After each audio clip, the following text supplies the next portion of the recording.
Bonjour, bonjour, bonsoir. Bienvenue à tous et à toutes.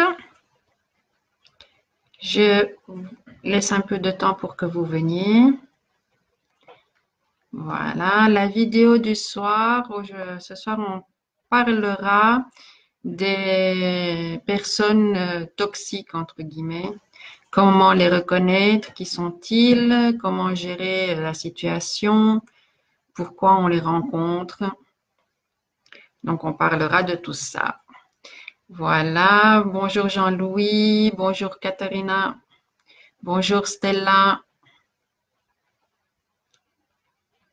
Voilà, j'espère que vous m'entendez bien, qu'il n'y a pas de problème pour le moment et j'espère qu'on n'aura pas de problème cette fois-ci. Bonjour Seth, bonjour Pascal. Voilà, voilà. Eh bien, alors dans un premier temps, je vais parler un peu de pourquoi on rencontre ces gens, qui sont-ils aussi. Et puis, je vais faire une petite description de ce qu'on peut appeler des personnes dites toxiques pour pouvoir les reconnaître, mais aussi pour savoir un petit peu ou pour essayer de comprendre pourquoi ils sont comme ça. Et enfin de cette présentation, je donnerai différentes possibilités euh, pour essayer de gérer la situation, ce qui n'est pas toujours facile, pour essayer d'être quand même bien dans cette relation si on n'a pas la possibilité de s'éloigner de ces personnes.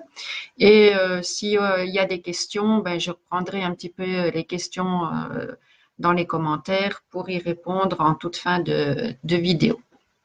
Donc, allez, si vous avez des questions au fur et à mesure, vous pouvez les écrire au fur et à mesure. Sinon, attendez peut-être la fin pour m'écrire vos questions. Voilà, alors tout d'abord, bonsoir Rosa, Eric, Jean-Louis, Pascal, bonsoir à tout le monde. Merci d'être là. Alors, qui sont d'abord ces personnes toxiques? En fait, ce sont des personnes, enfin, qu'on dit toxiques, ce sont des personnes qui sont en général très négatives, qui nous pompent notre énergie, qui nous épuisent, qui nous diminuent, qui nous rabaissent tout le temps. Et c'est des relations qui sont très, très difficiles à gérer, où on se sent mal. Et au bout d'un certain moment, ben, on ne sait plus quoi faire et on est un peu dans une impasse. On se perd un peu soi-même, on perd toute son énergie. Parfois, on arrive même à perdre son identité dans ce genre de relation. Il faut savoir que ces relations ne sont pas là par hasard. Car pour moi, il n'y a jamais de hasard. Tout se passe pour une très, très bonne raison. Donc, ces personnes-là, elles sont là aussi pour une raison dans votre vie. Alors, ces personnes arrivent dans votre vie, je dirais, il y a deux possibilités. Soit elles sont là dès votre naissance, c'est-à-dire que ce sont soit vos parents, soit des frères, des sœurs ou des personnes très très proches que vous côtoyez très très souvent. Alors, ces personnes-là, elles vous sont données dès le début pour avoir une expérience et pour apprendre. En fait, il y a toujours dans toutes les relations, il y a quelque chose à apprendre. Et pour apprendre quoi dans ce schéma-là, c'est pour apprendre déjà tout ce qui fait mal, tout ce que vous n'aimez pas, tout ce que vous n'aimeriez pas non plus reproduire ou que d'autres subissent. Alors, ce schéma-là vous est donné très souvent parce que dans une vie antérieure, bon, si vous me connaissez, ceux qui me suivaient, j'ai fait d'autres vidéos sur le sujet. Donc, pour moi, il est évident qu'il y a des vies antérieures, qu'il y a la réincarnation, qu'il y a encore des vies après. Donc, dans ces vies antérieures, nous-mêmes, nous avons crée de la souffrance, fait du mal à des personnes sans comprendre vraiment ou sans admettre la souffrance qu'on avait pu causer. Alors, la vie est en fait ainsi. Ce qu'on n'arrive pas à comprendre, ce qu'on n'arrive pas à admettre, on va tout simplement nous donner une situation qui va nous faire comprendre par le vécu. Donc, on nous donne ça étant petit, dès la naissance, parce qu'on n'a aucune possibilité de s'en échapper. On est obligé, au moins dans un début, à subir ces relations comme elles le sont. Alors, c'est pas un hasard que c'est donné comme ça, parce que justement, l'enfant a une capacité incroyable de résistance et d'adaptation. Donc l'enfant, il va pas comprendre ce qui se passe, il va savoir que c'est pas bien, il va pas le comprendre, il va pas chercher tellement à comprendre. En tout cas, il va, dans un premier temps, essayer de se protéger de diverses manières. Mais c'est là, de toute façon, pour qu'à un certain moment, il y ait un déclic, il y ait un choix à faire de sa part. Il accepte ou il accepte pas. Et puis, à y réfléchir, est-ce que je continue dans la même lancée, ça m'a fait mal, est-ce que je vais reproduire comme une sorte de vengeance ou, ah oui, c'est souvent de la vengeance, hein, ça m'est arrivé, donc je vais reproduire ça parce que si j'ai eu mal, les autres doivent avoir mal aussi. Ou de dire non, moi j'ai vécu ça, dans un aucun cas je vais le reproduire et je vais faire du mal aux autres. Donc ça, c'est ici, j'explique très brièvement. Évidemment, c'est beaucoup plus difficile que ça. Mais si je commence vraiment à rentrer dans les détails, on a pour 3 heures de vidéo et ça va être très long. Donc, j'essaye quand même d'être assez succincte. Voilà, donc il y a déjà ce choix-là qui se propose. Ensuite, la deuxième possibilité, c'est que ces relations toxiques arrivent plus tard. C'est-à-dire soit dans le milieu du travail, soit par un conjoint, soit par un cercle d'amis, soit par voilà, des rencontres qui se font. Là, en fait, il y a un autre apprentissage qui souvent doit être fait. Le premier, c'est déjà de se découvrir soi-même. Donc, quand on rentre dans ce genre de relation, c'est qu'on a beaucoup de choses à découvrir sur soi. C'est à découvrir déjà qui on est, nos limites, la patience, qu'est-ce qu'on peut endurer, aussi de pouvoir s'affirmer, découvrir les dépendances, découvrir la personnalité en entier, hein, vraiment parce souvent on a tendance à croire que on doit dépendre de quelqu'un, on doit avoir quelqu'un parce qu'on n'est pas assez fort, on n'est pas assez bien, on réussira pas. Donc c'est une autre possibilité. Je vais, avant de rentrer un peu plus en détail vraiment dans les relations, vous expliquer un petit peu qui sont ces personnes toxiques. Il y a, disons, plusieurs profils qui sont faits. Bon, quand je dis toxiques, c'est évident que c'est par leur comportement qu'elles sont toxiques. Il y a je dirais des types de comportements, des profils de comportement que la psychologie a fait et qu'on peut repérer assez facilement. En fait, cette base de comportement, elle a quand même derrière des schémas qu'on retrouve.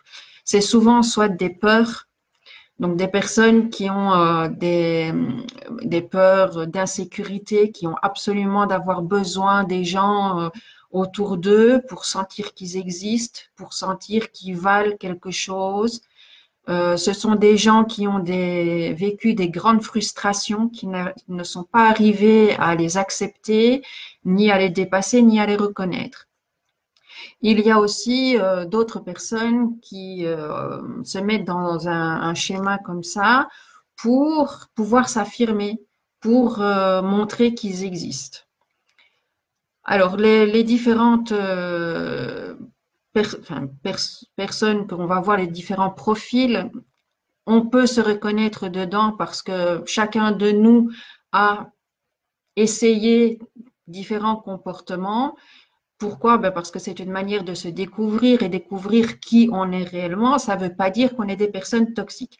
Quand je dis que c'est des profils vraiment toxiques, ça veut dire que ce sont des personnes qui restent dans ce schéma de comportement sans vouloir se remettre en question, sans accepter les remarques qui se font, qui sont, je dirais, très limitées dans leur ouverture d'esprit et qui s'entêtent à avoir toujours ce même comportement, même s'ils sont mis devant l'évidence qu'ils ont un problème.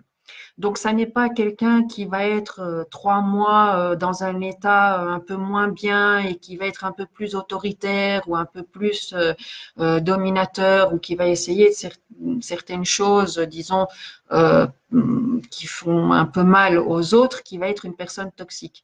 Donc, ces profils-là, ce sont vraiment des gens qui sont pendant des années dans le même état d'esprit, qui vont avoir le même comportement, qui va créer du tort autour de lui.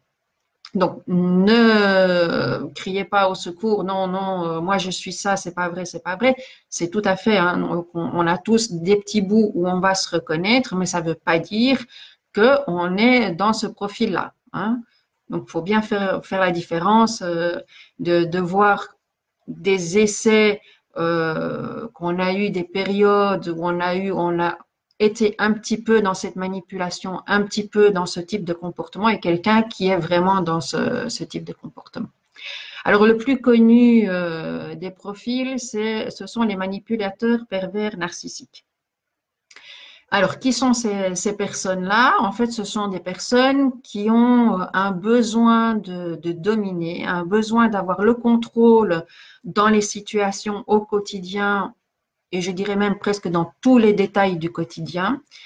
Alors, ce sont des personnes qui sont assez difficiles à reconnaître au début. Pourquoi? Parce qu'ils ont un schéma d'adaptation qui passe par une période où ils sont très dévoués, où ils vont être attentifs, où ils vont être très affectueux pour attirer la personne vers elle, la personne qu'il aura choisie vers elle, pour créer un lien assez fort avec cette personne-là. Et ensuite, ça va commencer une déviance qui va dire quand l'autre personne va le décevoir, ne va pas correspondre à ses attentes, il va avoir une sorte de chantage ou de la menace qui va s'installer. Ensuite, petit à petit, il va avoir toujours des très bons arguments qui vont être toujours contre vous, contre tout ce que vous faites et qui ne lui convient pas. Ce ne sera jamais de sa faute, ça va être de sa faute. Il faut savoir que le manipulateur se met au centre de sa vie et que tout le monde doit tourner autour de lui. Il ne va pas comprendre que chacun a son importance, chacun est différent et chacun a une liberté. Donc, tout doit tourner autour de lui. C'est lui la personne la plus importante et il va faire en sorte que la personne qu'il aura choisie ne voit que lui. Donc, qu'est-ce qui va se passer? Il va essayer aussi d'éliminer les contacts extérieurs. Il va avoir aussi un rabaissement continuel des autres pour justement créer ce lien très très fort et que l'autre devienne complètement dépendant de lui. C'est dans ça qu'il est pervers parce que c'est vraiment, ça se fait dans le temps, dans la durée. Ça se fait pas d'un coup. Et puis, il va toujours jongler entre, je dirais, cette bonne figure. Oui, mais moi, je fais ça pour toi. Et moi, je fais ça, j'ai des bonnes intentions. Je suis attentif parce que tout ce que je fais, c'est pour ton bien. Et en mélangeant le chantage, en mélangeant, voilà, beaucoup de techniques qui, en quelque sorte, vont vous tenir prisonnier de cette relation. C'est donc un peu la méthode à faire. Alors, il faut savoir que ce sont des personnes qui sont qui sont en général très intelligentes, qui savent bien parler, bien s'exprimer. Par contre, leur gros problème, c'est qu'ils ne reconnaîtront jamais leur tort. Hein, donc, c'est quelqu'un qui admettra très difficilement les critiques, les remises en question, lui, il va se voir comme quelqu'un, enfin lui ou elle, hein, ces personnes-là vont se voir comme complètement intègres, qui font absolument tout ce qu'ils peuvent pour le bien des autres et de lui-même. Et en fait, il va quelque part, à un certain moment, identifier l'autre à sa propre personne. L'autre ne va plus exister en tant que personne distincte qui peut avoir des envies, des besoins distinctes. Il va toujours se dire, mais si moi j'aime bien ça, l'autre il va bien aimer aussi. Alors ça devient une relation toxique, vous l'aurez compris, hein, parce que ben, il n'y a plus de liberté, il n'y a plus de possibilité de s'exprimer, il y a une diminution totale des possibilités d'initiative et d'indépendance de la part de l'autre. Donc c'est un étouffement qui va venir petit à petit. Un deuxième profil, c'est ce qu'on appelle les critiqueurs. Alors, les critiqueurs, pourquoi ce sont des personnes toxiques? Parce que ces gens-là vont aller dans la critique continuelle. Ça va vous épuiser, vous décourager. Elles auront toujours quelque chose à dire qui va contre vos initiatives. Donc, quoi que vous leur prononcez, proposez, faites, ce sera jamais bien. Et il va toujours trouver des arguments qui vont vous montrer que ça n'est pas bien ce que vous faites. C'est dangereux, c'est pas pour votre bien, il y a des risques.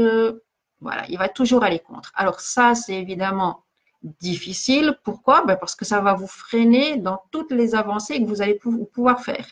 Hein, vous allez être systématiquement sapé dans tout votre élan parce qu'il sera toujours là à râler, à juger, à vous contredire, à vous rabaisser, que ce soit en privé ou pas d'ailleurs. Pour lui, ça n'a pas tellement d'importance parce que c'est sa manière d'exister. Hein, donc, en général, ce sont des personnes qui ont eux-mêmes été victimes de critiques, qui ont très peu d'estime de soi et qui trouvent une manière d'exister par le fait d'écraser l'autre. Donc, moi, si je critique l'autre, si je dis que c'est pas bien et que j'argumente, quelque part, ah ben, je suis mieux que l'autre parce que je sais ce qui est bien pour lui. Alors pourquoi c'est des relations très difficiles? Ben parce que vous n'allez pas pouvoir avancer dans la vie. Vous n'allez pas pouvoir évoluer, vous n'allez pas pouvoir vous adapter ou changer parce qu'il sera toujours là pour vous freiner. Donc voilà, c'est de nouveau un profil à éviter si on le peut. Déjà le savoir, c'est une bonne chose.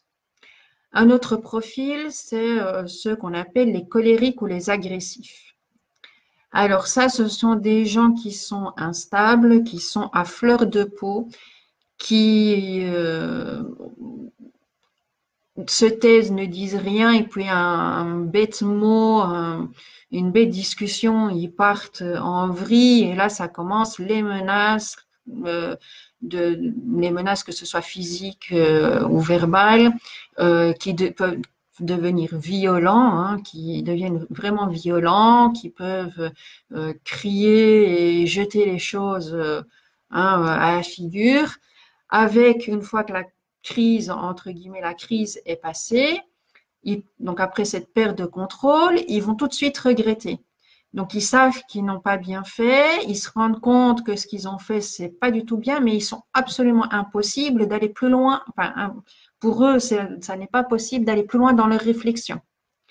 C'est-à-dire que, ok, je sais que c'est pas bien, mais est-ce que j'ai une possibilité d'agir autrement? Est-ce que cette bouilloire qui explose, il n'y a pas une cause avant? Ils font pas ce chemin-là.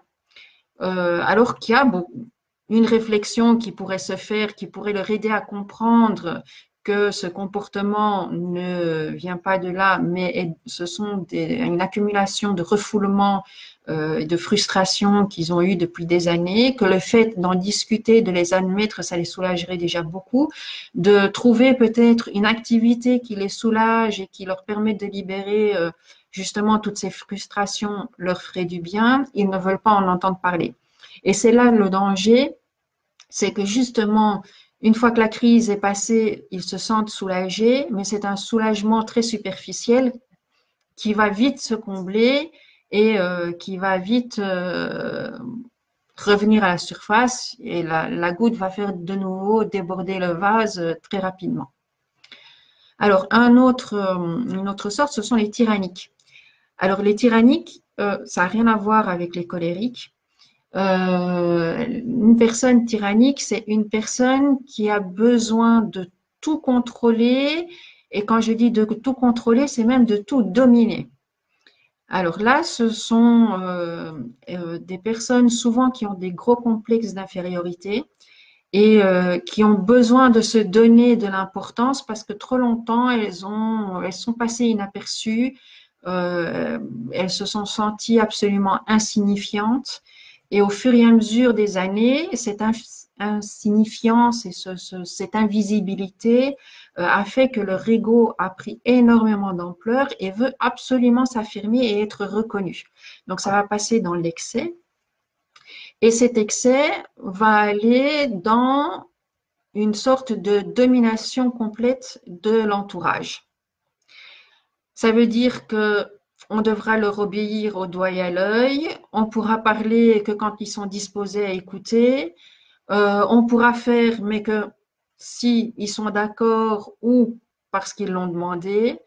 C'est vraiment tout est très limité, tout est très cadré et à la limite tout doit se faire avec leur accord. S'il y a quelque chose qui n'est pas fait, ça va être tout de suite les remarques, ça va être de nouveau le rabaissement, les critiques, voilà.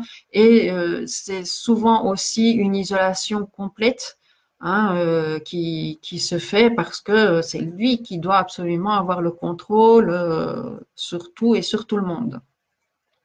C'est des personnalités très très fortes qui sont souvent données dans l'enfance, la petite enfance, et parfois comme partenaire, euh, parce que ça bloque complètement l'ego.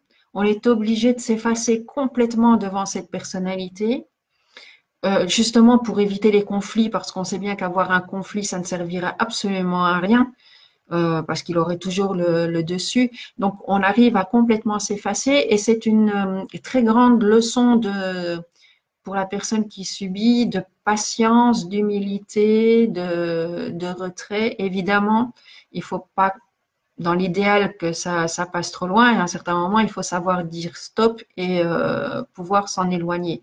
Mais ça, c'est à peu près, on en reparlera à la fin de cette présentation, à peu près ce qu'il faut faire avec tous les profils, hein, c'est d'essayer de trouver ses limites et de pouvoir s'en éloigner. Ensuite, il y a un autre profil qui, premier abord, n'est pas vraiment si toxique que ça, mais quand on le vit et surtout à long terme, ça devient très pénible. Ce sont ce qu'on appelle les perfectionnistes. Alors, les perfectionnistes, ce sont des gens qui trouvent un certain sentiment de sécurité et de bien-être dans tout ce qui est millimétré. Donc, ils n'acceptent pas l'erreur, l'échec, parce que pour eux, c'est impossible. Hein, ils doivent être absolument parfaits. Pour être quelqu'un n'a pas le droit à l'erreur, n'a pas le droit à l'échec. Pour eux, l'échec est extrêmement négatif. Ils ne le prennent pas du tout comme une possibilité de s'y améliorer. Ils veulent être tout de suite parfaits en sachant très bien que la perfection n'existe pas, ça ils le savent, mais ils vont pas reconnaître qu'ils sont continuellement dans cette recherche de perfection. Alors c'est bien de s'améliorer, attention de nouveau à les nuances. Évidemment, il faut toujours essayer de s'améliorer. C'est bien de prendre conscience qu'on peut améliorer certaines parties de soi, mais le perfectionniste va au-delà de ça parce que généralement, il ne va pas se contenter d'être perfectionniste pour lui-même, il va demander à tout son entourage d'être à la perfection de ce qu'il attend. C'est là que ça devient un problème. C'est parce qu'ils sont tellement rigides et tellement convaincus que leur système est le bon qu'il va imposer ce système-là à tout son entourage. Donc la perfection, ce sera pour tout le monde qui vit autour de lui ou qui a contact avec lui. Ça devient évidemment insupportable. Pourquoi? Parce que tout va être tout le temps remis en question. Ah non, il fallait pas faire comme ça, il fallait faire comme ça parce que les résultats sont meilleurs, parce que c'est plus proche de mes attentes à moi. C'est le verre qui doit être mis exactement au centimètre près là où est sa place. On peut rien changer parce que tout changement le bouleverse et le déstabilise. Donc, c'est la perfection au quotidien dans tous les domaines et c'est ça qui devient très lourd à porter. Alors, un autre profil qu'on rencontre parfois, c'est le défaitiste et le pessimiste. Alors, de nouveau, c'est pas la personne qui voit plutôt les choses en noir et qui n'est pas très à voir le positif. Ça va bien plus loin que ça. C'est un pessimiste qui va absolument tout voir en noir. Il sera incapable de voir la beauté des choses ou de voir qu'il y a du beau et du merveilleux. Non, pour lui, il va vivre dans une fatalité qui est quasi une frustration permanente. Tout ce qu'il va faire, ça va être presque en tirant les pieds parce qu'il voit absolument aucune joie et aucune raison à faire tout ça. Il, même avant de commencer quelque chose, il est quasi persuadé que ça n'arrivera pas, que ça n'aboutira pas, que ça n'aura pas de succès et que tout est voué à un échec. C'est pour ça que dans toutes les situations qu'il va rencontrer, il va jamais voir l'enseignement, mais il va plutôt voir l'épreuve qu'il a eu à vivre. Alors, vivre avec une personne de ce genre-là, c'est évidemment très difficile. Pourquoi? Parce qu'il vous épuise. Hein, il va continuellement vous charger d'énergie basse négative, d'échec, et à force, ben, il va vous entraîner dans cette vibration qui entraîne à leur tour beaucoup de problèmes et beaucoup de situations d'échec. Puisque tout ce qu'on aimait, c'est ce qu'on attire aussi. Voilà, donc c'est des personnes qui vont souvent vous dire, ah oui, mais tu vois, je l'avais prévu que ça n'allait pas aller. Ils vont être décourageantes, ils vont pas savoir dire, bon, ben, pas un petit mot d'encouragement, que ce soit pour eux ou pour les autres. Hein. Ils savent pas s'encourager, ils savent pas se motiver, ils savent pas voir le bon côté des choses. Une autre, un autre type de personnes toxiques, ce sont les victimes. Alors, ce sont des personnes qui effectivement ont vécu des choses assez lourdes, mais qui, au lieu de pouvoir passer au-delà et de pouvoir dire, OK, j'ai dû apprendre quelque chose de tout ça, c'est vrai que j'ai été une victime et maintenant je décide de ne plus être dépendant de tout ça, eux vont être toujours dans la victime. Donc, je suis victime, ils vont garder présent toutes ces situations qui les ont fait souffrir pour, pour être la victime et pour se rendre quelque part intéressant, pour attirer l'attention des autres, pour pouvoir continuer à se lamenter, à s'apitoyer sur son sort, à montrer que il a vraiment jamais eu de chance, que c'est toujours sur lui que ça tombe. Et en fait, comme ça, dans un premier temps, il aura l'attention, le réconfort des autres, de l'aide, du soutien. Euh, voilà, il va attirer un certain entourage qui va leur vouloir du bien. La seule chose qu'il y a, c'est qu'ils veulent pas se sortir de ce rôle de victime. Ils se sentent quelque part très bien comme ça. Pourquoi? Parce que s'ils sont plus victimes, ils savent très bien que le petit monde qui vient s'intéresser de sa personne, tout d'un coup ne viendrait plus et il a très peur de cette solitude, voilà, de ne plus être intéressant, entre guillemets, et il va continuer à alimenter son sort de victime. Tout ce qu'il va vivre et toutes les situations qu'ils vont vivre, il va le vivre en tant que victime, en tant que ben, j'ai pas pu faire autrement, regarde, j'ai vraiment pas de chance, c'est toujours sur moi que ça tombe, c'est moi qui ai les pires ennuis, voilà. Donc ça aussi, c'est lourd à porter parce que vous avez beau essayer de les encourager, vous avez beau essayer de leur montrer qu'ils ne sont pas victimes, que c'est un choix de point de vue et que s'ils regardent un peu la situation autrement, ben, ils ont la possibilité de s'en sortir. Elles ne veulent absolument pas s'en sortir. C'est une situation qui, quelque part, leur convient. Alors, un autre profil, ce sont les commères. Alors, pourquoi c'est difficile à supporter les relations avec ce qu'on appelle les commères? Ben, c'est parce qu'elles sont très curieuses, elles veulent absolument savoir tout ce qui se passe, savoir le moindre truc. Pourquoi? Pour utiliser ça quelque part à leur avantage. Donc, c'est une sorte de manipulation, mais voilà, elles ne savent pas garder quelque chose pour eux. Elles vont aller le raconter à gauche et à droite parce que comme ça, ils savent, ah oui, mais voilà, hein, tu vois moi ce que je dis. Ils savent que par là, ils attirent d'autres confidences et à un certain moment, ils peuvent se servir de tout ça pour s'attirer une certaine importance et se sentir, voilà, moi, je sais plein de choses que les autres ne savent pas, j'ai un certain pouvoir sur les autres. C'est évidemment aussi difficile à supporter parce que vous ne pouvez absolument rien leur cacher. Ils vont mettre toujours leur nez partout, savoir tout dans le moindre détail.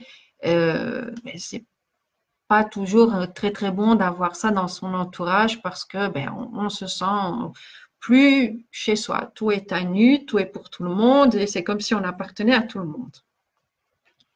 Un autre profil qu'on rencontre aussi, ce sont les jaloux et les envieuses. Alors, les jaloux et les envieuses, ce sont des personnes qui sont insatisfaites. Elles vivent, je dirais, par procuration, c'est-à-dire qu'elles ne savent pas se contenter de ce qu'elles ont. Elles ne savent pas se voir déjà et, je dirais, jouir déjà de tout ce qu'elles possèdent.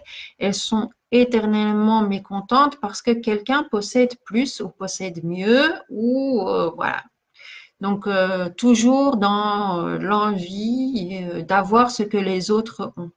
Et en fait, ce sont des personnes qui sont malheureuses parce qu'elles n'arrivent pas à comprendre leur propre personnalité et elles n'arrivent pas à être réellement qui elles sont. Elles vivent que parce que le voisin a je sais pas quoi, parce que, voilà, toujours par comparaison, moi je n'ai pas, les autres ont.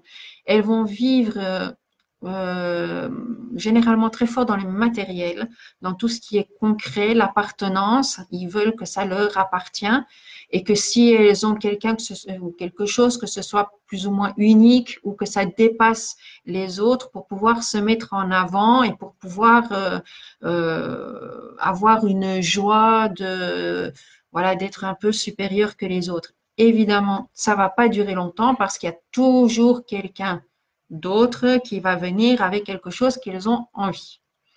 Donc, ce sont des personnes difficiles parce qu'elles sont aussi elles vont emprisonner, elles sont dans une vision des situations très limitées, elles vont interpréter très souvent mal les situations qu'elles voient parce qu'elles sont constamment blessées, elles se sentent constamment blessées. C'est pour ça que quelqu'un de jaloux, c'est quelqu'un qui emprisonne aussi parce qu'il a tellement peu confiance en ses possibilités que tout ce qui est autour de lui est comme une menace, représente une menace de prendre ce qui lui appartient. Donc, ça va être quand on vit une relation plus intime ou plus proche avec ce genre de personnes, ce sont souvent des personnes qui vont vous mettre des reproches, qui vont vous accuser à tort et à travers pour des motifs qui sont absolument, je dirais, aberrants, parce que tout pour eux est motif d'une possibilité de perte et de menace de l'extérieur. Alors, je vous ai fait là, en gros, hein, les schémas qu'on rencontre le plus souvent, mais ce n'est pas vraiment le sujet de la vidéo. Le sujet de la vidéo, moi, ce que je veux maintenant expliquer, c'est comment on gère tout ça. Déjà, il faut très bien comprendre que toutes ces personnes-là sont en souffrance. Donc, tout comme elles font souffrir, ce sont des personnes qui souffrent, qui n'ont pas su laisser leur souffrance dans le passé, qui n'ont pas su faire un petit travail sur eux pour accepter qu'ils ont certains problèmes à régler, hein, et qu'il faudrait peut-être, pour leur bien à eux, les régler au plus vite. Donc, ils se sont mis une sorte de protection pour ne pas devoir faire ce travail-là dans un comportement excessif qui crée un énorme malaise dans leur entourage. Alors évidemment, on ne va pas du tout avoir les mêmes réactions quand c'est quelqu'un qui est toxique dans la famille proche, genre parents, frères, sœurs, que si c'est le patron ou un collègue de travail ou si cette personne toxique se trouve dans l'entourage plus large qui sont des copains qu'on peut voir une fois par mois ou moins. Ce qu'il faut savoir, c'est que ces personnes-là, on a le choix de rentrer dans leur jeu ou pas. Ici, ça va être un travail d'abord pour soi.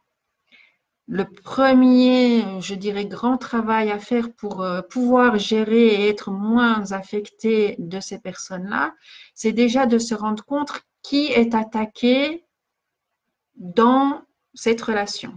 Alors, très souvent, on va dire, mais c'est moi qui suis attaqué parce que les reproches, c'est à moi qui les fais, les attaques, c'est à moi qui les fais. OK. C'est vrai, c'est à vous. Mais en fait, ça n'est pas à vous, ce sont toutes ces frustrations à lui qu'il reporte sur vous. Donc là, vous pouvez déjà mettre une distance en prenant conscience que tout ce qu'il fait là ne vous est pas adressé directement. Vous êtes juste une reproduction ou une projection de sa facette à lui qui n'arrive pas à accepter, qui n'arrive pas à gérer. Et donc, vous êtes exactement là pour lui servir de défouloir. Alors, si donc cette prise de conscience-là est en fait, vous pouvez réagir. Alors, celui qui réagit, généralement, c'est l'ego. Hein, l'ego, pour ceux qui me suivent, je l'ai déjà expliqué, mais je l'explique ici brièvement. L'ego, c'est quoi? C'est en fait une image artificielle que notre mental s'est construit suite à tous les apprentissages et toutes les attentes que la société, nos parents ont eu de nous. Hein, depuis notre enfance, on a une image parfaite de la personne qu'on devrait être et l'ego est cette perfection-là. Donc, tout ce qui va attaquer cet ego, qui va lui dire « Ah oui, mais ça, c'est pas bien. Ah oui, mais ça, tu devrais changer parce que tu fais du mal, parce que tu as blessé. » L'ego, il va réagir parce que lui, il est parfait. Donc, lui, dans sa perfection, il peut pas faire de mal aux autres. Lui, dans sa perfection, il peut pas être accusé de quoi que ce soit. Donc cet ego, une fois qu'on l'a identifié, on peut de nouveau mettre un cran de distance avec toutes les attaques qui sont adressées à cette image parce qu'on sait très bien que notre personnalité à nous n'est pas notre ego. Celui qui va réagir, ça va être l'ego. Maintenant, ça ne veut pas dire qu'on doit se taire et tout encaisser. C'est pas du tout ça que je veux dire. C'est juste prendre très bien conscience de comment on va agir et non réagir, de pouvoir prendre le temps de se dire, OK, je laisse la tempête passer parce que de toute façon, en général, quand quelqu'un est, surtout pour les colériques et tout ça, quand il est en pleine crise, ça sert absolument rien de dire quelque chose. Ça ne va ne faire que alimenter les énergies qu'il a. Donc, de pouvoir prendre déjà un certain recul avec cette technique-là de dire, OK, ce n'est pas moi qui suis visé personnellement, c'est déjà son mal-être qui s'exprime, on peut mettre une distance. Donc, toutes ces distances-là, ça veut dire quoi? Ça veut dire déjà qu'on doit essayer de ne pas se laisser envahir. Alors, on peut ne pas se laisser envahir, même quand c'est avec quelqu'un qu'on vit tout le temps et qu'on a tout le temps à ses côtés. Comment on peut faire ça? Tout simplement en se disant, là aussi il y a plusieurs possibilités, de se dire, OK, maintenant moi je suis comme au spectacle, je comprends très bien que tout ce qui me fait là, son cinéma, c'est du cinéma, lui il joue son rôle à lui et il voudrait bien que je sois dans le film. Et moi, je refuse d'être dans le film. Moi, je me place en tant que spectateur, je te regarde, fais ton petit cinéma, je sais que ça ne m'est pas adressé, je me sens absolument pas touchée parce que mon ego n'est plus impliqué puisque j'ai su l'identifier. Ça ne me concerne pas. Tout ce que tu me dis n'attaque pas mes faiblesses parce que je connais mes faiblesses, je les admets ou je les admets pas. Ça, c'est encore un autre problème. Mais si je sais, voilà, ça, c'est mon point faible, ça, je n'arrive pas à faire, tu ne peux plus m'attaquer sur ce point faible-là puisque je sais que je l'ai. Donc, en général, ce qu'ils vont chercher, ce sont justement des personnes qui vont réagir, qui sont fortement dans l'ego, qui vont réagir à leur énergie. Pourquoi? Parce que la réaction de l'autre va créer une sorte d'alimentation en énergie qui leur convient parfaitement. Donc, vous allez tout à fait leur donner ce qu'ils ont besoin. Hein, une personne qui est en colère et qui vous dit des choses en criant, en s'énervant, si vous leur répondez en criant et en s'énervant, et ben la dispute, elle continue. Par contre, quelqu'un qui est en colère et qui vous crie dessus et qui vous parle dessus en disant plein de mots et que vous restez sans répondre, en étant attentif, mais sans aucune réaction, à un certain moment, il va se dégonfler et il va se dire mais enfin, pourquoi tu dis rien, toi? Tu vois pas que je te parle, il va essayer de sortir une réaction de vous. Pourquoi? Pour alimenter cette énergie-là. Il va voir que ça sert à rien. Ça va à un certain moment se calmer. Et au fur et à mesure, ça va même se calmer de plus en plus vite. Donc, ne pas se laisser envahir. Être spectateur, c'est une possibilité. Pour pouvoir être spectateur, il faut vous accepter tel que vous êtes. Et c'est là que c'est difficile parce que justement, par tous les apprentissages qu'on a eus jusqu'à maintenant, on a très difficile à s'accepter exactement comme on est. Pourquoi justement avec cet ego qui lui est la perfection, il veut pas accepter qu'on n'est pas parfait, que la personnalité a des défauts. Les qualités, ça, il n'a aucun problème, il les accepte. Mais les défauts, ça, c'est un gros problème pour lui. Et c'est justement ce travail-là à faire, c'est de travailler sur les peurs, donc de reconnaître ses propres peurs, de reconnaître ses propres faiblesses pour ne plus avoir, je dirais, de failles que les autres peuvent exploiter. Une fois qu'on l'a reconnu, oui, je ne suis pas parfaite, oui, j'ai ce problème-là, oui, je ne fais pas ça comme tu le veux parce que pour moi, ça n'a aucun sens ou pour moi, ça n'a aucune logique, il ne pourra plus vous attaquer sur cette faiblesse-là puisque vous le reconnaissez vous-même. Donc, tout ça, ça peut déjà mettre des distances qui créent voilà, une séparation d'énergie et je dirais, une possibilité de vivre un peu mieux cette situation-là. Une autre erreur qu'on fait très, très souvent dans ce type de relation, c'est de ne voir que la partie des problèmes. On se concentre et on fait une focalisation sur tout ce qui ne va pas, sur tout ce qui va mal, sur tout ce qui ne me convient pas. Et en étant bloqué là-dessus, on a très, très peu d'espace que pour voir les éventuelles solutions, les apprentissages que je dois faire par cette situation-là et par ce vécu-là. Comme je l'ai dit au début, il ne faut pas oublier que tout ça arrive pour une très, très bonne raison. Tout ce qui se passe dans notre vie est apprentissage. Un apprentissage de quoi? De soi-même. Donc, c'est toujours un apprentissage d'une découverte la plus profonde qu'il y a de sa propre personnalité et non pas du modèle qu'on a bien voulu qu'on soit ou trop souvent, surtout pour les femmes, d'être la femme parfaite et merveilleuse que la société veut, que le mari veut, avec plein d'attentes et d'être toujours là au service des autres. Donc, c'est vraiment pouvoir découvrir ses limites, mais aussi sa patience. Parce que dans la société où on est actuellement, on nous presse tout le temps, donc il faut toujours aller vite, il faut toujours aller plus vite dans tous les domaines et on n'apprend plus à avoir cette patience. Or, dans des situations comme ça, c'est justement la patience qui est mise au plus haut point. Donc, c'est une découverte de soi et c'est vrai que c'est quelque chose qu'il faut vraiment travailler. Donc, pour pouvoir travailler ça, c'est pour voir aussi les solutions. Les solutions, ça veut dire quoi? Ça veut dire une manière d'agir avec l'autre qui convient à tous les deux, c'est-à-dire qui ne va pas aller dans la même énergie que l'autre, qui va trouver un équilibre entre ce que moi je ressens, pouvoir dire ce que moi je ressens et dire, laisser à l'autre quand même la possibilité de s'exprimer aussi.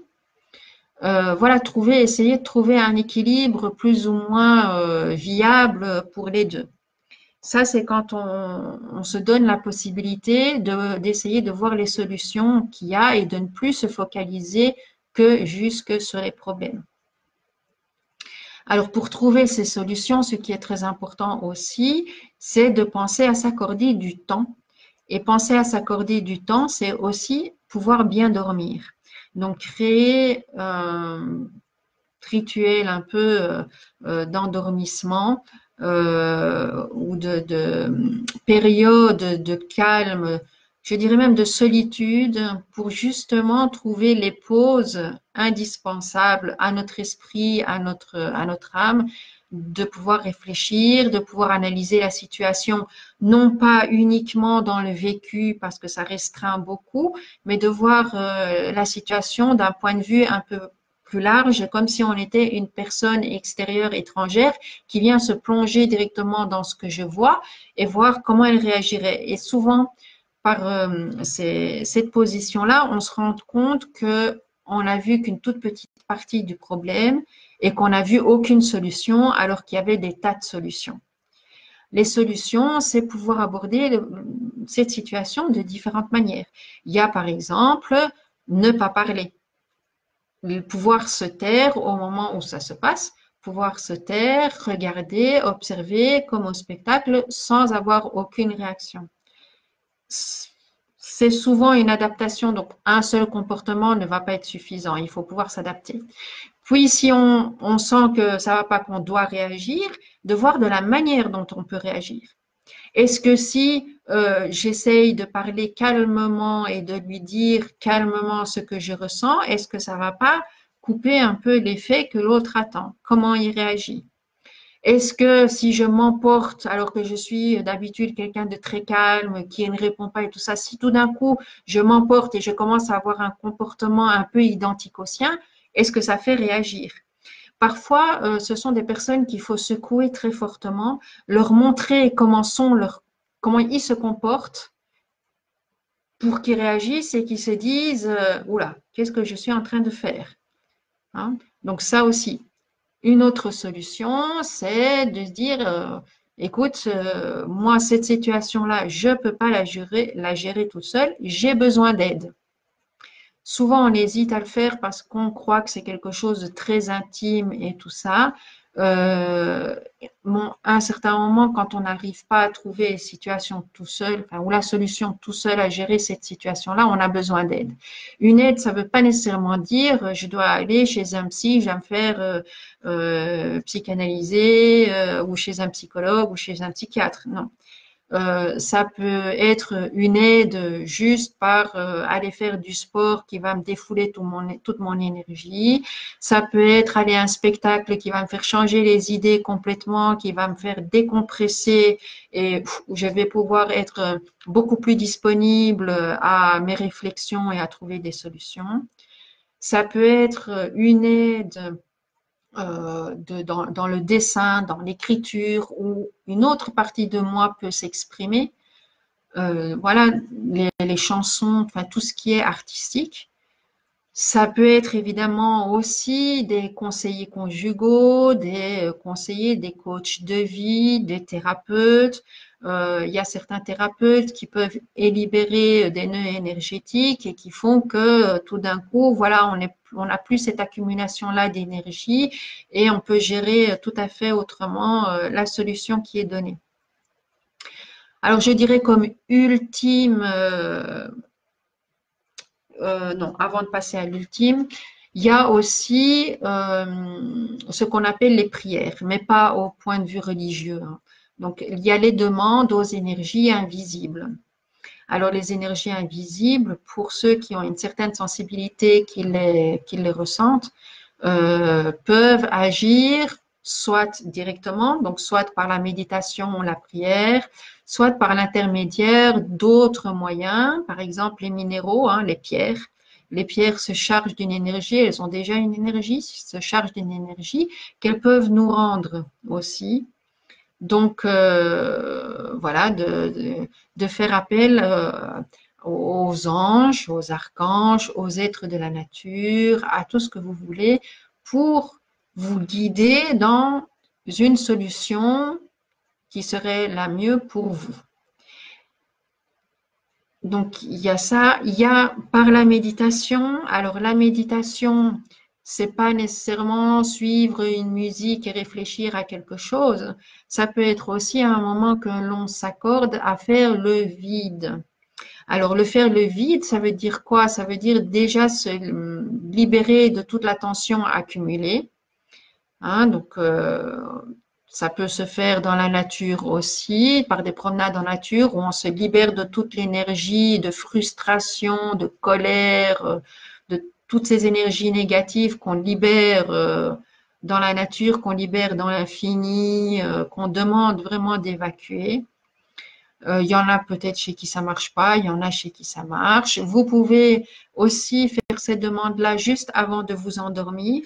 Ça va soulager, travailler pendant que vous dormez et ça va être voilà aussi une libération de toutes ces énergies-là. Pourquoi c'est important de se libérer de ces énergies de frustration? Tout simplement parce que ces énergies de frustration que vous avez accumulées, vous allez les rendre justement enfin, vous allez les remettre dans cette relation toxique. Or, si vous vous en libérez, vous remettrez une énergie beaucoup plus positive et neutre dans la relation, ce qui quelque part coupe l'énergie de ce partenaire toxique ou de cette personne toxique. Il faut savoir que toute personne tire son énergie de quelque part. Les personnes toxiques ont des énergies dites basses, c'est-à-dire en général très ancrées vers la terre, lourdes à porter. Si quelqu'un qui vient en face de lui n'est plus dans ces énergies-là, il a très difficile à s'imposer. Pourquoi? Parce qu'il n'y a plus de correspondance. Hein, vous n'accrochez plus, vous ne lui répondez plus, donc ça casse quelque part. Et enfin, ceux qui me suivent depuis longtemps le savent parce que j'ai déjà donné ces exemples-là. Moi, je les ai vécus dans des situations tout à fait différentes où la coupure se fait très, très vite. Donc, par exemple, j'ai eu à un certain moment un patron très nerveux qui s'énervait pour un rien. Il remettait toujours la faute de tout ce qui n'allait pas sur tous ses employés. Beaucoup les employés, oui, c'est mon patron, j'ose pas trop lui dire parce que si jamais, hein, comme c'est le chantage un peu, si on me met dehors, qu'est-ce que je fais, tout ça. Et moi, j'avais discuté avec cette personne-là parce que ce soit un patron ou une autre personne, ça n'est quand même qu'une personne. Et je lui avais dit, j'avais mis très clairement mes limites. J'avais dit, voilà, vous pouvez me demander ça, mais ça, ce sont mes limites. Donc, pas d'heures supplémentaires, pas m'appeler le samedi. Pour un travail, ok, mais bon, je fais ce que je peux, voilà. Et pour un travail, bon, j'étais assez nouvelle, je connaissais pas toutes les astuces. Il m'avait demandé de faire quelque chose. Oui, j'avais fait, j'avais bien préparé.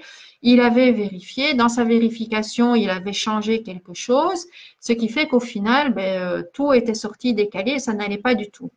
Et comme à son habitude, il commence à crier, à faire les 100 pas dans le bureau en disant ah, c'est ta faute, t'es pas capable de faire bien, tu dois mieux vérifier. Regarde-moi, je l'ai laissé dire. Je ne suis pas intervenue, je n'ai rien dit, je l'ai regardé en sachant très très bien que j'avais bien fait mon travail, que ça n'était pas moi la fautive. Je l'ai simplement laissé faire et puis quand il était un peu plus calme, il s'est posé et je lui ai simplement montré, écoutez, voilà le travail, comment je vous l'ai donné. Moi, si je l'imprime maintenant, il n'y a aucune erreur. L'erreur ne vient pas de moi. C'est tout. J'ai remis mon truc chez moi. J'ai fait comme si de rien n'était. Évidemment, c'est un patron, donc faiblesse, je ne peux pas reconnaître que j'ai tort ni rien. Il n'a rien dit. Une chose est sûre, c'est que depuis ce moment-là, il ne m'a plus jamais rien dit. Donc, c'était même assez marrant, quelque part pour moi, parce que il continuait à crier sur les autres, à faire les 100 pailles, à s'énerver sur les 3 autres personnes du bureau. Mais à moi, il n'osait plus rien dire.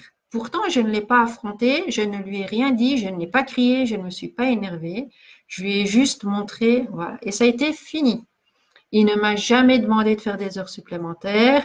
Aux autres, ça arrivait très souvent quand quelqu'un commençait à s'habiller parce que la journée de travail était finie, qu'il faisait des remarques. À moi, il n'a jamais rien osé dire. Ça, c'est un exemple. Ça n'est pas le seul, hein. Donc, j'ai vécu plusieurs exemples où ces démarches-là ont marché très, très bien. Donc, le fait de ne pas répondre à leur anxiété, de se sentir aussi calme, donc pas de se sentir aussi intérieurement, qu'est-ce que je lui dirais celui-là, ici et là, parce que intérieurement, vous dégagez la même énergie que lui. Mais en sachant très bien que, OK, moi, j'ai fait tout ce que j'ai pu, là, j'ai donné le meilleur de moi-même, je peux reconnaître, oui, j'ai fait une erreur. Ah, vous vous rendez compte? Vous dites ça? Oui, je reconnais, j'ai fait une erreur. Ah, toute l'énergie qu'il a donnée à s'énerver pendant un quart d'heure et à vous crier dessus, vous lui démolissez ça en 2 minutes, juste en reconnaissant que vous avez fait une erreur.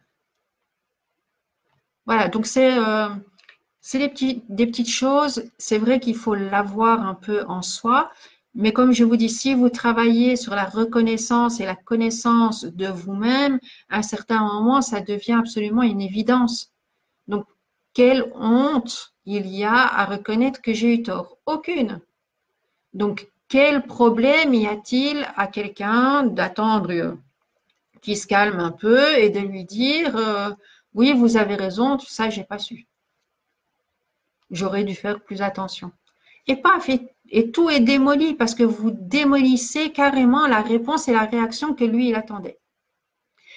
Si après avoir essayé, par exemple, une certaine indifférence, une réponse donnée sur un ton calme, peut-être à un certain moment de vous énerver un petit peu trop avec directement, ok, je me suis énervée, j'ai crié, j'aurais peut-être pas dû, mais là j'étais vraiment nerveuse, ce que vous m'avez dit, ça m'a vraiment blessée et j'ai réagi comme ça, je m'en excuse.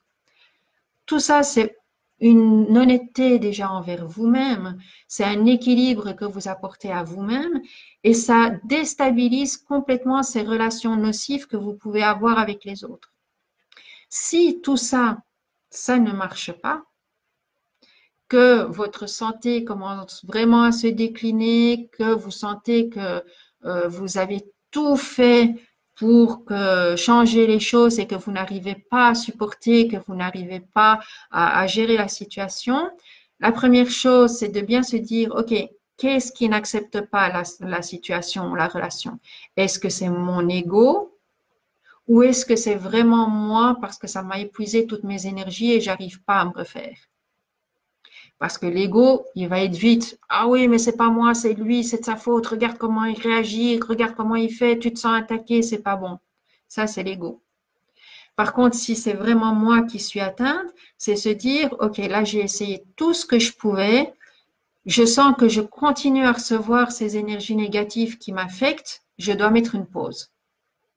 Alors, la pause, c'est quoi? Ça ne veut pas dire que vous devez casser toutes les relations et dire, OK, toi, à partir de maintenant, je ne veux plus te voir. Non, ça veut peut-être simplement dire que vous avez besoin d'un recul plus grand, de vous couper de cette relation pour faire le travail sur vous-même, pour faire tous les apprentissages que vous aviez à faire de cette relation et pour, après un certain temps, essayer de revoir si par votre compréhension, par ce changement d'attitude de votre part, il n'y a pas quelque chose qui change dans la relation. Parfois, ça fonctionne, parfois, ça ne fonctionne pas. Pour vous donner un autre exemple, j'ai connu quelqu'un qui a eu une relation très difficile, une relation de travail très difficile, toujours en conflit je dirais, d'intérêt quelque part parce que tous les deux voulaient être le chef, tous les deux voulaient montrer qu'ils sont meilleurs que l'autre. Donc, toujours, voilà, une rivalité entre les deux. Puis, à un certain moment, l'autre personne, elle est partie du travail, elle a changé de travail, donc ça a été. Et 20 ans après, je crois, ils se sont de nouveau rencontrés. Et une de ces deux personnes vient me voir et me dit, écoute, je comprends absolument pas pourquoi cette personne revient dans ma vie maintenant. Donc, j'ai eu énormément de conflits, j'ai eu énormément de situations douloureuses et une période difficile à cause d'elle. Et maintenant, elle revient. Ça veut dire quoi? Et j'ai simplement dit, j'ai dit, ben, écoute, maintenant, comment tu vis cette relation-là avec elle? Est-ce qu'il y a de nouveau ce conflit? Est-ce qu'il y a de nouveau ces... Et elle s'est rendue compte, en fait, que tous les sentiments qu'elle avait eus à cette époque, elle les avait plus du tout maintenant. Pourquoi? Ben parce qu'elle s'était rendue compte quelque part de l'absurdité de la situation. Pourquoi vouloir montrer toujours qu'on est le meilleur alors qu'on connaît sa capacité? Il n'y a pas de raison de toujours vouloir se justifier, de toujours vouloir avoir raison. On sait qui on est. Si l'autre ne veut pas l'accepter, c'est pas notre problème, c'est son problème à elle. Vous comprenez? Donc, il y a des gens qui peuvent pas accepter que la différence de l'autre ou bien que quelqu'un d'autre soit meilleur ou attire plus de gens ou des choses comme ça. Mais ça, c'est pas votre problème à vous et vous devez pas essayer de changer ça si cette personne-là ne veut pas faire ce travail. Il y a des situations qui sont très, très difficiles à gérer, c'est quand il s'agit des parents. Pourquoi? Parce que dans notre société actuelle, on a mis les obligations de sang, on a mis les liaisons de sang, et quelque part, les parents, c'est sacré. Donc, une mère, un père ne peut pas vouloir faire du mal à ses enfants, ne peut pas abuser de ses enfants. Donc, un enfant qui est maltraité par ses parents, l'enfant va par la suite avoir beaucoup de difficultés à voir la situation objectivement et par là à pouvoir retirer les enseignements. Donc, comme je l'ai dit au début, les parents qui sont toxiques pour un enfant, ils sont mis là pour une bonne raison. Et souvent, quand ce sont des parents, c'est souvent karmique, c'est-à-dire que c'est souvent l'enfant qui, dans une vie antérieure, a fait beaucoup de mal à des gens autour de lui sans vouloir s'en rendre compte, sans vouloir pardonner. Alors attention, pardonner, ça ne veut pas dire ok, je comprends tout ce que tu as fait, j'accepte, c'est très bien, on oublie tout, j'ai effacé. Non, pardonner, c'est pas ça. Ça n'est pas non plus, écoute, tu sais, dans notre situation, je te demande pardon, est-ce que tu veux pas oublier? Ça n'est pas ça non plus. Le pardon, pour moi, hein, je parle de mon avis, le pardon, c'est déjà pas par rapport à l'autre personne. L'autre personne, elle ne sait pas vous pardonner. Il n'y a que vous qui puissiez vous pardonner. Pourquoi? Mais c'est simplement par une prise de conscience de tout ce qu'on met comme charge sur une situation, ça n'est que notre point de vue et notre charge à nous. Je m'explique.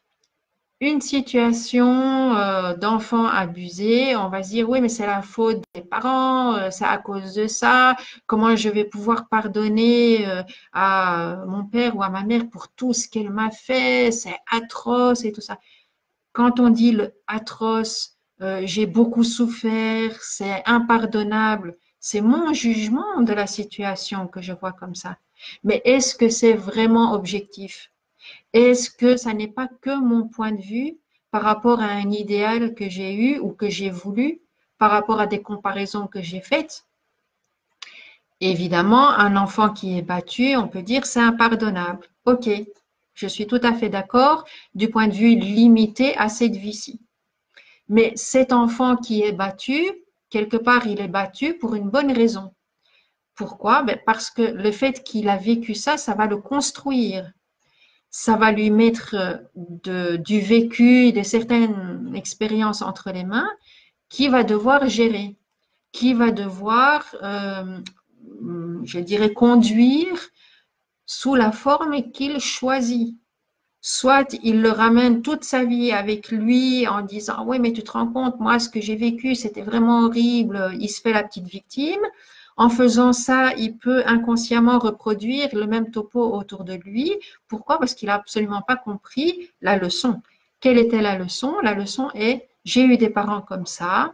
Les parents, ils ont agi comme ça parce que eux-mêmes avaient déjà des difficultés, des souffrances. J'ai le choix de tout laisser ça dans mon passé. Ça m'a prouvé que j'étais quand même quelqu'un de fort parce que si je suis là aujourd'hui, c'est que j'ai surmonté tout ça et je suis toujours là. J'ai le choix de me dire, j'oublie, on ne peut pas oublier, mais en disant, je me libère de toutes ces frustrations, de toutes ces douleurs pour vivre pleinement qui je suis. Et qui je suis, c'est avec la reconnaissance de ce passé. Donc, j'oublie en me pardonnant quelque part toute la souffrance que j'ai mis sur la situation pour la remplacer par un remerciement parce que toutes ces situations ont fait la personne que je suis maintenant. Et la personne que je suis maintenant, c'est la meilleure version de moi-même. Si vous reconnaissez que vous n'êtes pas la meilleure version de vous-même, ça veut dire que justement cette situation-là vous a apporté la possibilité de vous améliorer, d'être encore mieux que ce que vous êtes maintenant. Bien sûr, il y a aussi la possibilité de ne pas accepter, de ne pas faire ce travail-là et de continuer à subir une situation qui n'existe plus depuis bien longtemps et de garder cette souffrance en vous et de continuer à alimenter cette propre souffrance juste par la volonté de se souvenir de ces situations douloureuses. Alors, j'ai vu qu'il y avait pas mal de questions. Je vais voir un peu, voilà, pour répondre à vos questions. Je ne sais malheureusement pas remonter tout à fait au début, mais c'est pas grave. On va voir déjà ce qu'il y avait. Oui, de toute façon, il y a toujours des personnes qui sont là pour nous faire souffrir, aussi parce qu'on est dans une vie de dualité, donc on est obligé quelque part de vivre le bien-être comme la souffrance. Pourquoi? Parce que l'un sans l'autre, on ne saurait pas les reconnaître, on ne saurait pas les identifier et on ne saurait pas les reproduire non plus ou ne pas les reproduire. Hein. Si on vivrait toujours dans la joie, le bonheur, l'amour, hein, on ne saurait pas quand on fait du mal à quelqu'un, on ne saurait pas que certains mots peuvent blesser, on connaîtrait pas l'autre facette. Alors, Eric, tu as écrit quelque chose de long. Là, je vais essayer d'aller au plus court. Oui, bon, il y a des grandes souffrances, mais voilà, le fait de la grande souffrance, c'est vraiment de se dire qu'est-ce que je fais avec cette souffrance-là? Est-ce que je la garde? Est-ce que je la rends vivante? Est-ce que je continue à alimenter cette souffrance en disant ah, je la ramène au présent quand je repense à cette situation-là, c'était atroce, c'était affreux, c'était toute ma vie, toutes les souffrances à cause de ça. Et ou de se dire bon, ok, j'ai compris, ça s'est passé il y a longtemps, je veux plus en souffrir parce que ben, déjà c'est du passé, donc ça n'a plus aucune influence sur moi. Ça n'a d'influence que parce que je veux bien m'en souvenir et je ravive ces sentiments. Maintenant, tout ce qui a été vécu a été vécu. Le penser de 36 000 manières ne pourra rien changer à ce que j'ai vécu. Ça fait partie de moi, ça restera toujours en moi, mais j'ai le choix de maintenant de me séparer de tout ça et de vivre au mieux ce que je veux vivre maintenant. Hein, donc, ça ne doit pas nécessairement rester quelque chose de vivant. Ça reste quelque chose de vivant parce qu'on veut bien, on le choisit que ça reste vivant. On choisit de ne pas passer au-dessus de cette situation. C'est un choix souvent on ne se rend pas compte qu'on a ce choix-là. On continue dans toujours ces souvenirs de souffrance et on ne veut pas s'en détacher. Ça, voilà, c'est une possibilité aussi. Nous devons nous protéger et dire que leurs histoires ne nous appartiennent pas. Oui. Alors, bon, je n'ai évidemment pas dit ce qui est une évidence, c'est que si ces relations-là sont vraiment trop pleines de souffrance que on s'enfonce, ça devient dangereux pour notre vie, évidemment, il faut créer la séparation. Hein, donc, quand on voit que il n'y a absolument rien à faire, qu'il n'y a aucun changement, que notre propre vie est en danger, avec tout le respect ou l'amour que je porte à cette personne-là, il vaut mieux pour tous les deux que chacun aille de son côté parce que c'est plus possible à vivre. Mais ça, c'est quelque chose qu'on ne fait pas sur un coup de tête. C'est quelque chose en général qui prend du temps parce qu'on a eu toutes les possibilités d'essayer différentes manières pour nous bien comprendre la situation et deux, pour laisser à l'autre la possibilité d'évoluer aussi, de prendre conscience de ses erreurs, de son comportement, des changements qu'il pourrait effectuer. Donc, ça ne se fait pas en 3 semaines, un mois, ça prend du temps. Vous savez aussi, il y a des personnes qui ont compris qu'une partie du problème venait d'eux-mêmes, de la manière dont ils voyaient la situation, dont ils vivaient la situation. Et à partir du moment où ils ont vraiment compris ça, il y a eu un changement de leur part de comportement.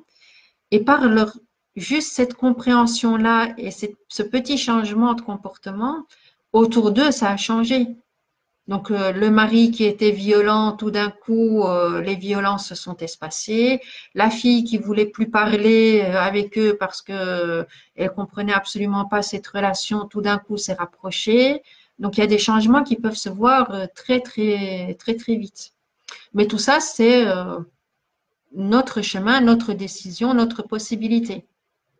Hein, donc, il y a toujours des moyens de gérer une situation. Ça n'est pas facile. Il n'y a rien qui est facile. La vie n'est pas facile.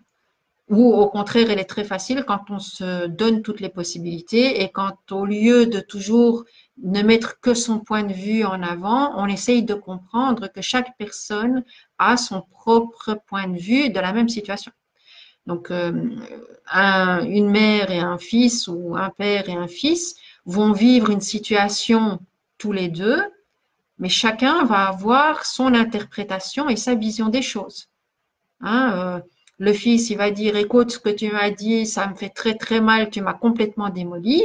Et le père, il va dire, ah ben non, moi ce que j'ai fait, c'était pour ton bien, parce que je voulais que tu sois fort, parce que voilà, un garçon, ça doit être fort, ça doit être solide, il doit pas plier, il doit.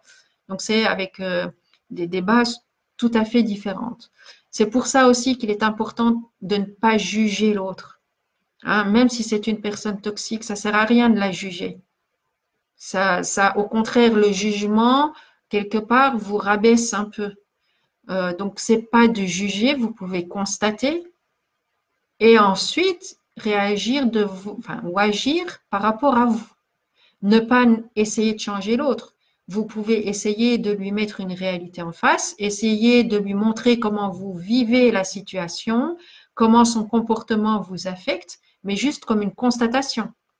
Pas en disant, oui, écoute, ce comportement-là ou ce que tu m'as dit là, ça me fait vraiment très mal, je veux plus que tu me dises, ça sert strictement à rien, vous n'aurez aucun changement. En essayant de comprendre, ah, mais tout ce que tu m'as dit là, ça me fait très mal parce que ça me rappelle tel vécu, ça me rappelle telle blessure, ça me rappelle telle peur. Ça, c'est déjà un travail que vous faites. C'est pour ça que je dis qu'il n'y a pas de hasard. Parce que dans ces relations-là, c'est évidemment toutes les peurs, toutes les frustrations qui remontent, toutes vos blessures, toutes vos faiblesses qui remontent. Et c'est justement pour bien prendre conscience de vos faiblesses, pour que ce ne soit plus des faiblesses. Parce qu'une fois, comme je vous l'ai dit, si on les admet, on n'est plus attaqué par ça, ça n'est plus une faiblesse. On se rend compte, voilà, moi, c'est pas ma capacité, c'est pas mon point fort, c'est tout. C'est ma différence, c'est ce qui fait que je suis différente de toi. Maintenant, toi aussi, tu as des faiblesses. Pourquoi tu ne veux pas les admettre? C'est ton problème, ce n'est pas le mien. Maintenant, si toi, tu veux me remettre ça sur le dos parce que tu n'es pas capable de faire ton travail sur toi, c'est ton problème. Je ne suis pas obligée de l'accepter. Je ne suis pas obligée de l'admettre. Je ne suis pas obligée d'absorber tout ce que tu me dis. Ça, c'est mon travail. Dans toutes ces relations-là, il faut bien comprendre, quelque part, on se met au milieu de la situation, c'est-à-dire que on a tout le pouvoir d'agir et de modeler ce qu'on veut, tout en laissant la liberté à l'autre d'être ce qu'il est. Ça n'est pas Maintenant, le moment d'inverser les rôles et de se dire, OK, je te rends tout le mal, peut-être comme ça tu comprendras. Ça sert strictement à rien parce que si l'autre ne veut pas s'en rendre compte et ne veut pas changer, il ne changera pas. Alors, oui, apprendre du recul. Ah oui, hein. Apprendre, en fait, c'est des trucs assez faciles. C'est se dire, voilà, je vis ça, ok, ou j'ai vécu ça. Maintenant, si quelqu'un de l'extérieur venait et moi je lui raconte ça, comment il verrait la situation? En sachant que ce que j'ai vécu, ça inclut deux personnes, donc deux versions, deux personnalités différentes, deux souffrances différentes. Et déjà, voir ça un peu comme si vous étiez le spectateur qui va au cinéma, hein, il voit les acteurs qui jouent un rôle, même si vous êtes un des acteurs, c'est un rôle. Ce rôle, il appartient souvent au passé. Donc, comment je peux l'interpréter? Soit je le prends euh, juste pour un rôle, et je me dis, OK, c'est juste, ça va pas plus loin que ça, je m'implique pas, c'est juste un rôle que j'ai fait. C'était ma réaction du moment. C'était peut-être pas la bonne réaction. Maintenant, je sais que c'était pas une bonne réaction. Déjà, si je me dis que c'était pas une bonne réaction, ça veut dire que j'ai compris quelque chose. Donc, je me suis améliorée quelque part. Donc, ça a servi.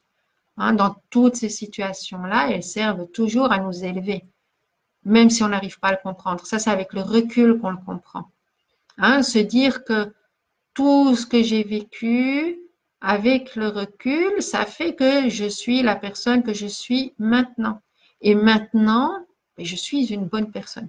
Je suis une personne qui a des qualités, qui a plein de qualités, qui a des défauts et je m'admets exactement comme je suis. Et pourquoi c'est merveilleux d'être comme on est? Parce qu'on est tous différents. Vous imaginez qu'on ne s'accepterait pas exactement comme on est avec ses faiblesses et ses qualités, eh ben, on ressemblerait plus ou moins tous à une espèce de perfection et ce serait absolument ennuyeux et banal. Or, justement, c'est ça qui fait l'intérêt de chacun, c'est que chacun a ses opinions, chacun a des qualités différentes, chacun a des envies, des besoins différents, a des attirances différentes. Donc, c'est tout ça à se rendre compte et c'est ça qu'avec un petit peu de recul, on arrive à comprendre et on arrive à faire ce travail-là.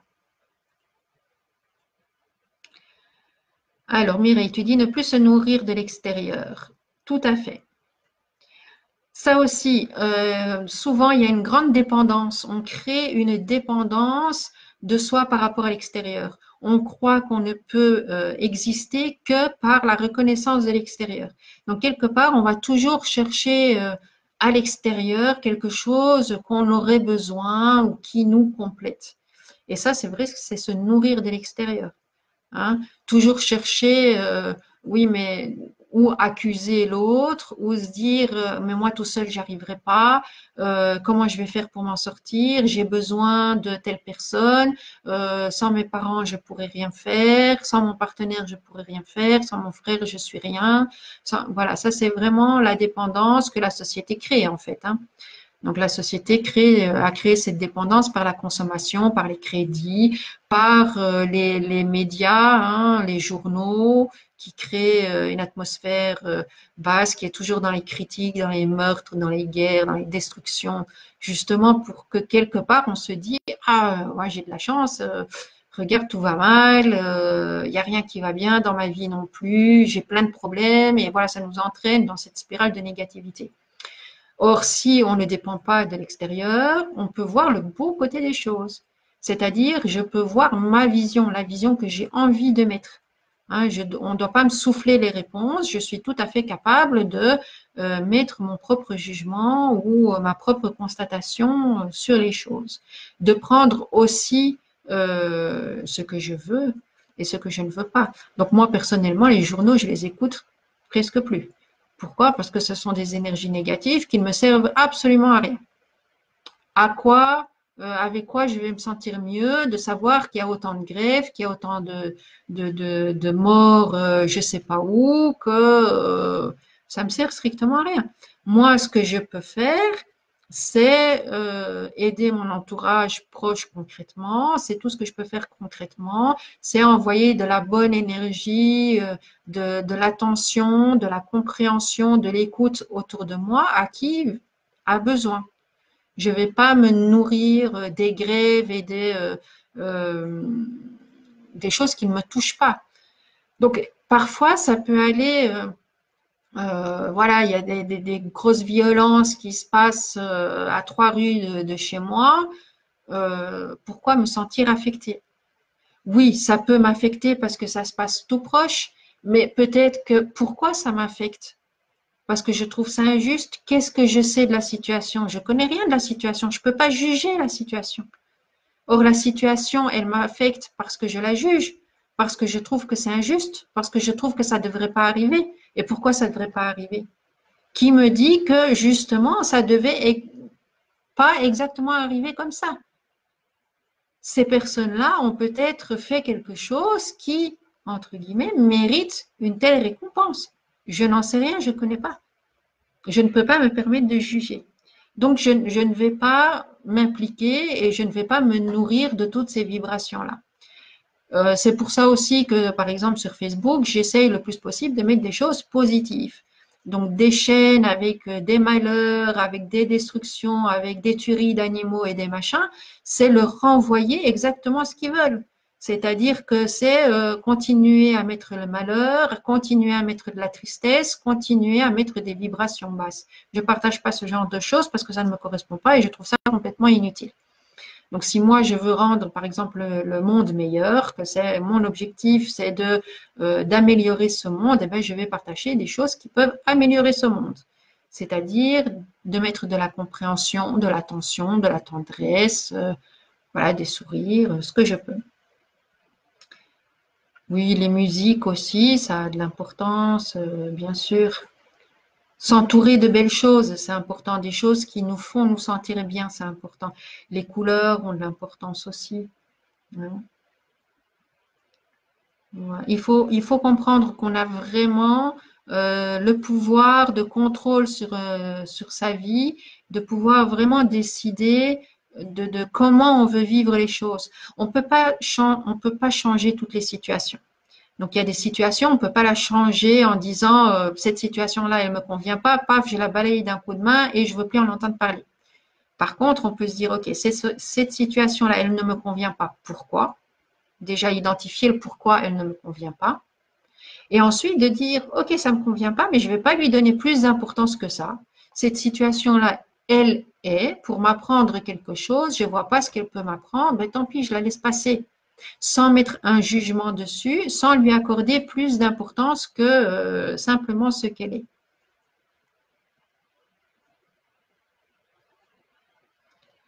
Alors, voilà, mais voilà, comme j'ai dit, par un changement une compréhension et un changement d'attitude, il y a des familles qui se rapprochent. Chantal le dit que, voilà, suite à une prise de conscience et un changement d'attitude, sa fille se rapproche d'elle.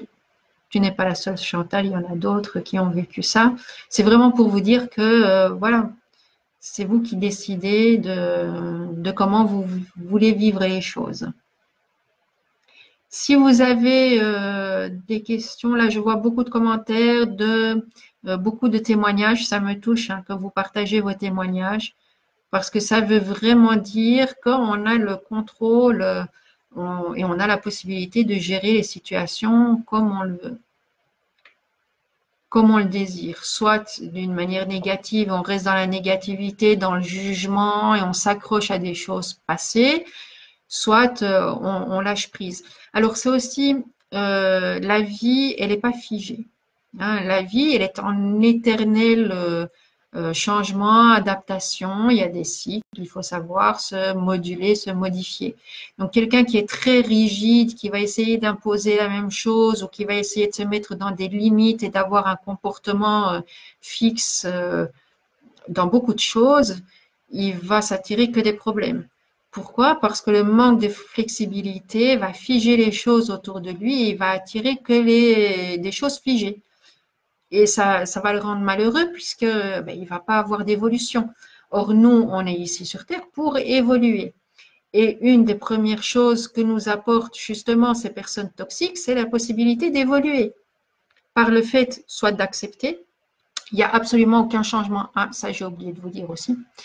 Dans les relations toxiques qui nous sont mises sur notre route, il y a des personnes qui n'arrivent pas à se séparer de la personne toxique. Et il ne faut pas leur en vouloir, il ne faut pas les obliger. Pourquoi? Parce que ces personnes-là, au fond d'elles, elles sont convaincues, déjà il y a en général un amour très fort, et puis elles sont convaincues qu'elles n'ont pas encore tout essayé. Elles sont convaincues qu'à un certain moment, il y a quelque chose qui va se passer, qui va produire un déclic, qui va créer un changement. Il faut laisser ces personnes-là. Il faut. Donc j'ai connu un cas d'une dame paralysée en chaise roulante avec 3 enfants qui était mariée, qui cet homme-là la battait, la trompait comme c'était pas possible. Il venait 2 fois par semaine à la maison et enfin elle m'a demandé des conseils et tout ça. Et au fond d'elle, elle est toujours restée persuadée qu'il y avait à voir quelque chose, un déclic qui allait se produire et que la situation allait changer du tout au tout. Donc, quand il y a ce sentiment-là, ça veut dire vraiment que l'apprentissage de la relation n'a pas été fait. Donc, il ne faut pas qu'ils se séparent. Ça ne sert à rien parce que même s'ils vont se séparer, elle va retomber dans une relation qui va lui donner les mêmes enseignements à faire. Donc, elle va retomber dans une situation qui va reproduire à peu près le même schéma. Ça ne sert à rien. Donc, prendre patience. Au plus elle a pris patience, bon, avec une aide extérieure, elle a commencé à comprendre beaucoup de choses sur ce qui lui était arrivé, comment elle gérait la situation. Et par le fait qu'elle comprenait plus profondément ce qui lui arrivait, pourquoi il lui arrivait, et qu'en fait, quelque part, c'était je dirais presque une non-volonté de sa part. Pas une acceptation parce que l'acceptation, elle l'avait. Par contre, elle avait un déclic qu'elle ne voulait pas franchir. Elle savait que c'était ça qui bloquait tout, mais elle n'avait pas le courage de le franchir. Et le jour où elle franchira ça, elle saura qu'elle aura tout essayé, et soit ça marche, soit ça marche pas. Mais en attendant, c'est son chemin de vie, c'est son karma, hein, son âme qui avait choisi ça, et elle a très bien compris que c'était dans cette relation qu'elle devait évoluer pour s'épanouir le plus possible. C'était, entre parenthèses, une âme très, très lumineuse. Donc, malgré tout, toujours dans la gaieté, dans la communication. Et bon, elle a fait un chemin absolument incroyable, comme quoi elle ne s'est pas accrochée au négatif et à la destruction, mais vraiment elle était dans l'optique de découvrir tout ce que la relation pouvait lui apporter et découvrir sur sa personnalité. Donc c'est vraiment un choix de vie à faire. Le fait, parce que je vois, par exemple, d'avoir coupé totalement les relations avec sa famille, bien sûr. Donc, il y a des moments où la relation devient tellement pesante et devient tellement toxique que pour son bien-être à soi, il faut pouvoir se dire stop, là, ça va pas. Mais c'est bien de dire aussi à l'autre personne pourquoi. Hein? Donc, écoute, là, ça va pas, je coupe les ponts parce que ton comportement, ton attitude ou tout ça, ça m'affecte tellement que je peux plus faire face, ça me rend malade. Donc, moi, je l'ai vécu, il y a des gens qui te rendent réellement malade. Ils sont tellement toxiques, ils te renvoient une énergie tellement négative que juste en leur parlant une demi-heure, tu es malade pendant 3 jours. Alors, à ces gens-là, bon, moi, j'ai essayé d'expliquer, j'ai essayé de dire tout ce qui me rendait vraiment pas bien et tout ça. Moi, j'ai compris de mon côté beaucoup de choses. La personne n'a absolument pas compris, n'a pas voulu comprendre, n'a pas voulu changer, n'a pas voulu admettre. Je parle le moins possible avec cette personne-là. Donc, on n'est pas obligé de garder une situation. Juste que il ne faut pas s'en séparer trop vite parce qu'alors on retombe dans les mêmes relations, justement parce qu'on n'a pas appris la leçon. Voilà. Alors, si vous avez des questions, n'hésitez pas. Hein, j'essaierai de vous répondre. L'attachement, oui, l'attachement, c'est aussi un problème délicat parce qu'on crée beaucoup d'attachement. Et on confond souvent l'attachement avec l'affection et l'amour. Aimer quelqu'un, ça n'est pas s'attacher, c'est justement pouvoir lui laisser de la liberté. Et c'est ça qui est très difficile, parce que quand on aime, on voudrait, enfin, on a une conception de vouloir une appartenance. Voilà, c'est tu m'appartiens. Bon, il y a des limites à mettre, hein, mais chacun a ses limites, de nouveau, donc c'est très personnel. Il y a certaines personnes qui peuvent accepter certaines choses. Comme je disais, par exemple, cette personne-là qui était trompée, ben, elle l'acceptait. Hein, c'est quelque chose qu'elle comprenait et qu'elle acceptait. Il y a d'autres personnes qui ne pourraient pas accepter. Ça, c'est de nouveau, c'est pas un jugement, c'est vraiment du cas par cas. Ce que ressent la personne, c'est différent à chacun et à chacune. Donc, c'est chacun et chacune qui doit choisir ses limites, qui doit choisir ce qui lui convient, ce qui lui convient pas, mais ne pas abandonner trop vite. Donc, parce que s'il abandonne trop vite, il va retomber dans une relation qui va lui redonner la même chose. Si, ah non, ça va pas de nouveau avec ça, je me détache, je fais pas mon travail. Est-ce que je n'ai pas peut-être un problème, moi, que je retombe toujours dans cette même relation? Est-ce que je ne devrais pas refaire une petite recherche de pourquoi je retombe dans ces relations-là? Et tant que ce travail-là ne sera pas fait, on retombera toujours dans ce même genre de relation. Donc, la faute, elle vient pas que de l'autre. Il y a beaucoup de travail sur soi à faire. Et une fois qu'on a trouvé la compréhension, je vous assure qu'une fois qu'on a compris la leçon, il y a beaucoup de ces personnes qui s'éloignent d'elles-mêmes. Donc, je parle de nouveau par mon vécu.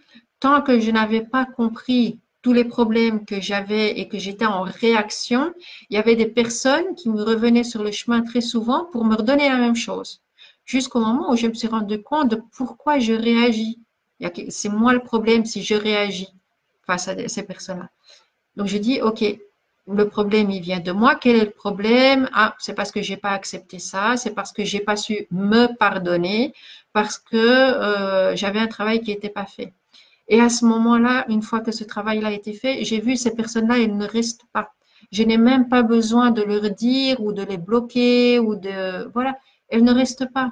Donc après deux échanges, elles se rendent bien compte que je suis pas du tout dans les énergies qu'elles veulent et elles partent d'elles-mêmes. Donc voilà, il y a plein de solutions. Les vibrations, n'oubliez pas que vous émettez des vibrations qui se transmettent et que quelque part vous attirez. Si vous attirez quelque chose qui ne vous convient pas, ça veut dire que vous n'avez pas compris. Donc cherchez à comprendre. Les choses à comprendre, c'est souvent dans les peurs, hein. Dans les peurs, les craintes, voilà. C'est souvent ça qu'il faut enfin, comprendre. Mais ça fait 1 heure et demie qu'on est ensemble là. Je vous remercie beaucoup pour votre participation. J'espère que ça vous aura éclairé et fait comprendre des choses. Sachez que ces vidéos, elles restent sur Facebook, bien sûr.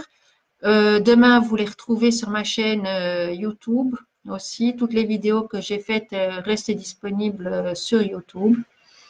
Alors, j'ai un site pour ceux qui me connaissent qui s'appelle zenlumierevie.simplesite.com où je mets toutes les semaines un article. Il y a aussi mes canalisations et tout ce que je propose comme aide et comme travail. Pour comprendre parfois ces relations conflictuelles qui reviennent et qui tiennent peut-être de notre passé, hein, comme je l'ai dit. Donc, ce qui nous a été donné quand on est petit, c'est souvent à cause de ce que nous avons vécu antérieurement. Là, parfois, avec la connaissance de ces vies antérieures, on arrive à mieux comprendre ce qui se passe, ou bien ça nous donne un message encore pour les vies, enfin, les situations qu'on vit à l'heure actuelle et ce qu'on doit résoudre ici. Donc ça, je travaille aussi. J'ai la possibilité de voir des bouts de vie antérieure qui vous affectent encore actuellement. Donc, si ça vous intéresse, contactez-moi en message privé et je vous dirai comment ça se passe. Je fais aussi des tirages de cartes de tarot pour ceux qui voudraient une petite guidance pour leur futur proche ou leur futur, savoir comment ils doivent voir ou ce qu'ils doivent travailler. Donc, je fais ça aussi, si ça vous intéresse. Voilà, si vous voulez de la guidance plus personnalisée pour des situations plus personnelles, contactez-moi et on verra ce qu'on peut faire ensemble. Je travaille également sur le rééquilibrage des énergies, de vos chakras, parce que comme on est énergie, s'il n'y a pas un bon équilibre énergétique en soi, forcément, ça va se ressentir et ça va déclencher des conflits, que ce soit des maladies ou des conflits avec les autres. Donc ça aussi, je travaille là-dessus. Je peux vous donner des méthodes pour vous rééquilibrer et pour voilà, retrouver un équilibre là-dedans. Donc, si tout cela vous intéresse, vous pouvez me contacter en message privé et je vous répondrai le plus vite possible. En attendant, je vais vous souhaiter, parce que je vois qu'il n'y a plus de questions, donc je vais vous souhaiter une très très bonne soirée, un bon week-end. Merci à tous pour votre participation. Si cette vidéo vous a plu, n'hésitez pas à la partager parce que peut-être dans vos contacts, il y aura quelqu'un qui sera intéressé et à qui ça va aider aussi. Merci à vous tous et passez un très très bon week-end. Au revoir.